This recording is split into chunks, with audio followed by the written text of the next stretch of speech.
Последното масовно убиство во Соединетите држави со огнено оружје, во кое беа убиени 59 луѓе, а 500 други ранети, не се случи каде било.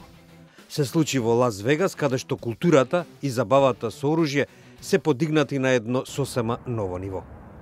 Рекламите за оружје, насочени кон туристите, се наоѓаат на билбордите широм градот и постојат неколку бизнис активности, што на милионите посетители им нудат шанса да пукаат со вистинска амуниција. Джингис Коен, кој управува со една таква фирма, вели дека неговите клиенти, па дури ако станува збор за деца, можат да пукаат од автоматско оружје. Повеќето корисници се од странски земји каде што оружјето е или тешко, пристапно или сосема забрането за граѓаните. I think there's a curiosity. People just have a curiosity with guns. If you look at the most popular video games, if you look at movies, if you look at TV shows, guns are По масакрот во Лас Вегас, Коен ја затвори фирмата неколку денови и објави пост со кој повикува на поостри закони за поседување оружје. Полицијата соопшти дека повеќе од половината од 23 пушки пронајдени во хотелскиот апартман на осамениот напаѓач биле опремени со уред кој ја спречува блокадата за рафално пукање. Како и да е, масовното убиство во Лас Вегас ги интензивира дебатите за контрола на оружјето.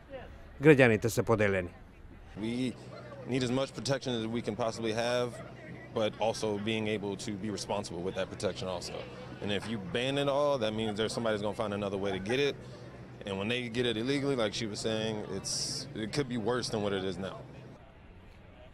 Just checking more thoroughly for people that are trying to purchase guns, and especially the type of guns that they are purchasing, like big machine guns or automatic weapons that can definitely make a lot of damage.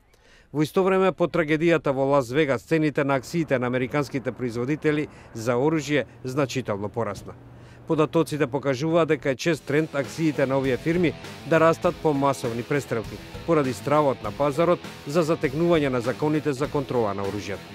Впрочем, освен Джингис Коен, кој ги затвори вратите во знак на почит спрема семејствата на жртвите, другите фирми за оружје останаа отворени.